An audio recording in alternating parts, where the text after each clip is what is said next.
One of the common arguments that you're likely to hear from right wingers is, what's the big deal? What's the big deal if we overturn Roe v. Wade? Just don't get pregnant. There's ways to prevent pregnancy from happening. And then they'll point to all the different forms of contraception that Republican lawmakers are now looking to ban. Don't forget that. They're looking to ban certain forms of birth control. And I'll tell you exactly who is planning on doing it, how they're planning on doing it. And really, there is nothing in place to stop them from doing it. So there's a great piece in The Atlantic written by Michelle Goodwin. I want to give you a few excerpts where she says, what is to come immediately after Roe v. Wade is reversed? First, high rates of maternal mortality will persist, and Black and brown women will disproportionately experience the blow and brunt of these deaths. We'll get to some of those numbers a little later. Medicaid will not be expanded in anti-abortion states, nor will welfare benefits increase to meet families' needs. I think that's an important perspective, something that we've been talking about on the show as well, because it's one thing to force women to carry out a pregnancy. It's one thing to force women to give birth, which is, I think we minimize the risks associated with giving birth. A lot, women die when giving birth. Far more women die through childbirth than they do from an abortion. So another thing to keep in mind.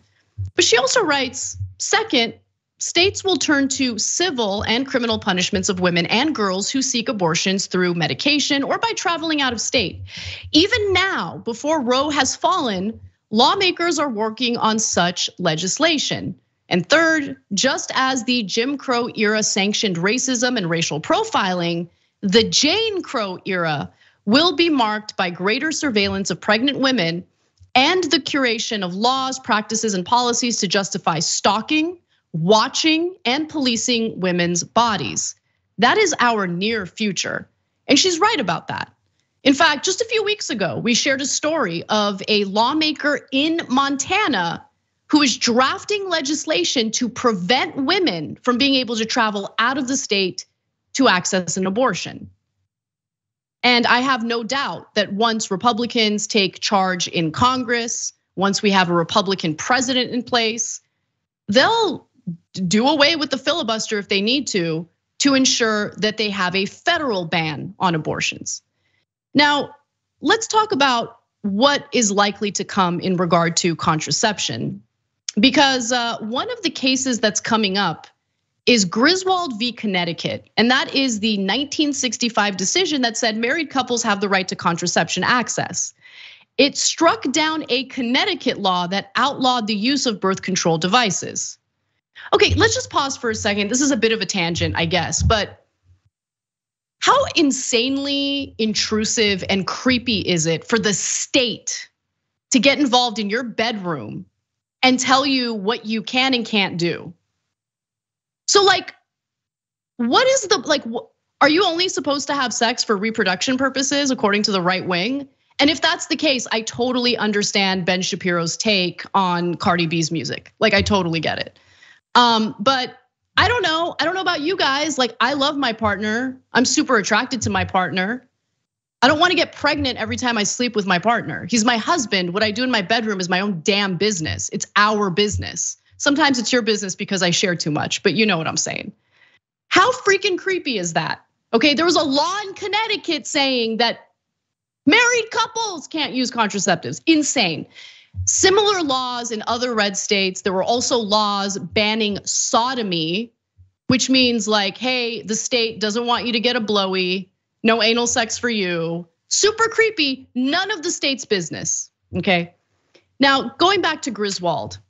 Griswold was a landmark case ruling against Connecticut on the basis of a married couple's right to privacy. Privacy is the key word there, guys, because privacy is what was cited in regard to Roe v. Wade, okay? Now, if that's the same thing that's cited when it comes to contraceptives, and now there's precedent of the Supreme Court overturning Roe v. Wade because they believe, well, the Constitution doesn't say anything about abortion. It just opens up the floodgates for them to use the same kind of thinking or the same type of rationale to basically overturned Griswold v. Connecticut. Rest of the graphic says, it set the stage for future decisions ensuring contraception access for unmarried couples, same-sex marriage rights, and of course, abortion access in Roe v. Wade, okay? Now, Trump's lapdog, Marsha Blackburn, senator, total weirdo, had already given us a hint that right-wingers in America were going to focus on overturning things like Griswold. So here's the video from a few months ago. Constitutionally unsound rulings like Griswold versus Connecticut, Kelo versus City of New London, and NFIB versus Sebelius confused Tennesseans and left Congress wondering who gave the court permission to bypass our system of checks and balances. Oh, did it confuse Tennesseans? I didn't. So Tennesseans are confused that what they do in their bedroom with their partner is their own damn business, and what kind of contraception they take is their own that it's their private matter. Are Tennesseans confused about that? No, but that was a red flag. That was Marsha Blackburn making it abundantly clear that they're not gonna be done after they overturn Roe v. Wade. They are gonna focus on overturning Griswold because they want the states, at least they claim, they want the states to decide what they do ban, what they don't ban.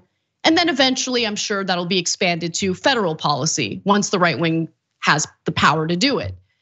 Now, in Arizona, an Arizona GOP Senate candidate by the name of Blake Masters has on his website that he would only support judges who understand that Roe and Griswold and Casey were wrongly decided. And then we get to, I think, the best example, okay, which is Louisiana, which, by the way, has incredibly high maternal mortality rates. Now, Louisiana Republicans advanced a bill that would charge abortion as homicide and grant constitutional rights to a person from the moment of fertilization. That language could also restrict the use of emergency contraception and other methods that seek to prevent a fertilized embryo from implanting in the uterus. Okay, so let's pause and let me explain that a little better. So in Louisiana, a fertilized egg, even before it is implanted in the uterus, already should be considered a human that has the same constitutional rights as we do, as living, breathing, viable human beings. So I think you guys know that it happens quite often. The fertilized egg doesn't end up implanting in the uterine wall for whatever reason. And so does that mean it's a death of a person if your body expels that fertilized egg that failed to implant in the uterus? Lawmakers in Louisiana claim, yeah, definitely, that was a death. We should have a big funeral. We should have a big, ceremony, maybe a burial. Maybe we could somehow find that egg and bury. No, it's insane. It's absolute insanity. But the reason why they're wording it this way is because they're setting the stage to ban contraception. That is what they're doing. Anyone who thinks otherwise is asleep at the wheel. Mississippi governor, by the way, Tate Reeves, said he thinks that life begins at conception. So very similar language to what we're hearing in Louisiana. But he repeatedly avoided answering whether he meant at the moment of the egg's fertilization or when an embryo attaches to the womb. Actually, his interview with Jake Tapper earlier this week was just fascinating because he didn't seem to want to take ownership of the ramifications of overturning Roe v. Wade. This is what he said. Take a look. The state of Mississippi will force girls and women who are the victims of incest to carry those childs to term. Can you explain why that is going to be your law? Well, that's going to be the law because in 2007, the Mississippi Legislature passed it. I will tell you, Jake, and this sort of speaks to how far the Democrats in Washington have come on this issue. But in 2007, when the trigger law was put in place, we had a Democrat Speaker of the House, and we had a Democrat Chairman of the Public Health Committee in the Mississippi House of Representatives. But why are you this particular piece of legislation? Why is it acceptable in your state to force girls who are victims of incest to carry those children to term? Well, as you know, Jake, over 92% of all abortions in America are elective procedures. When you look at the number of those that actually are involved, incest is less than 1%.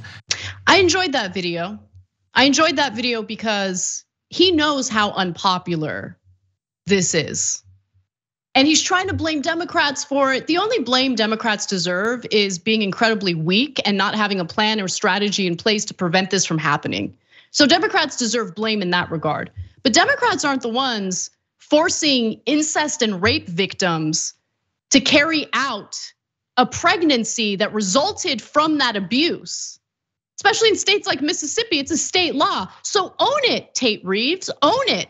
He doesn't want to own it. Because 70% of Americans did not want to overturn Roe v. Wade.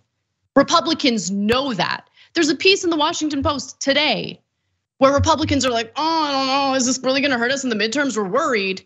So they've decided to amplify their messaging on inflation because inflation touches everyone. Inflation has an impact on everyone. They wanna run away from what they have worked on for decades, what they have finally succeeded in. They want to run away from the fact that they want to control people's private lives and force a woman to honestly just serve as like a rental unit for a fetus. Be completely forced to carry out a pregnancy with absolutely no support whatsoever, okay? No help with her medical bills. There's no plan in place to ensure that she doesn't get fired from her job if she needs to take some time off work. Nothing, there's no support system, no social safety net. They don't care about that. It ain't about that, it's about control. Finally, let's go to Missouri. So under Missouri's trigger law, Plan B, that's the morning after pill, IUDs and possibly hormonal birth control could be banned because the law defines an unborn child to include fertilization or conception. So any type of birth control that might prevent a fertilized egg from implanting in the uterine wall or on the uterine wall, that would be banned in these red states. It might be challenged, it'll go through the courts, it might make its way to the Supreme Court, and guess what the Supreme Court is poised to do? So for all the idiots who keep saying, well, just don't get pregnant, just don't get pregnant. We know what you guys want. We know you guys want to do away with methods that women turn to avoid getting pregnant.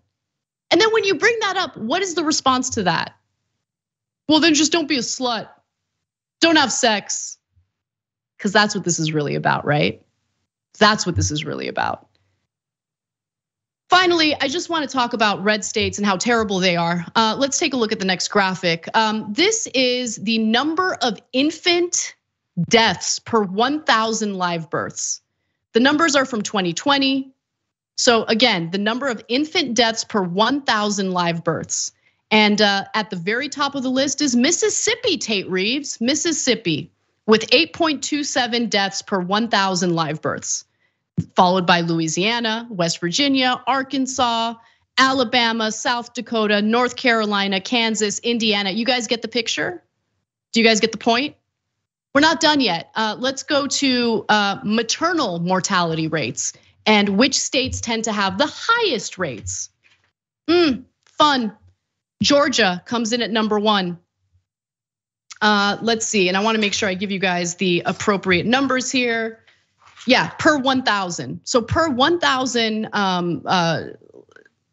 live births, I guess, you have, I mean, it's just insane. It's insane how high the numbers are. Georgia, Louisiana, Indiana, New Jersey, Arkansas, Texas, Missouri, South Dakota, South Carolina, New Mexico, Wyoming, Montana, Florida. They don't care about lives. If they cared about lives, they would take a good hard look at the fact that they're not providing the support mothers need, the support children need to actually have a healthy, safe pregnancy, healthy, safe childbirth, to ensure that not only their medical needs, but that there's a support system in place so parents can succeed at being parents. All of that completely stripped away in these red states. I mean, it's bad all across the country, even in some blue states. But the point that I'm trying to make is they don't care about your life. They don't care about your children's lives. They don't even care about you having a happy, healthy pregnancy. All they care about is control. That's it. That's all it is. Thanks for watching the Young Turks. Really appreciate it. Another way to show support is through YouTube memberships. You'll get to interact with us more. There's live chat emojis, badges. You've got emojis of me, Anna, John, JR. So those are super fun. But you also get playback of our exclusive member-only shows and specials right after they air. So all of that, all you gotta do is click that join button right underneath the video. Thank you.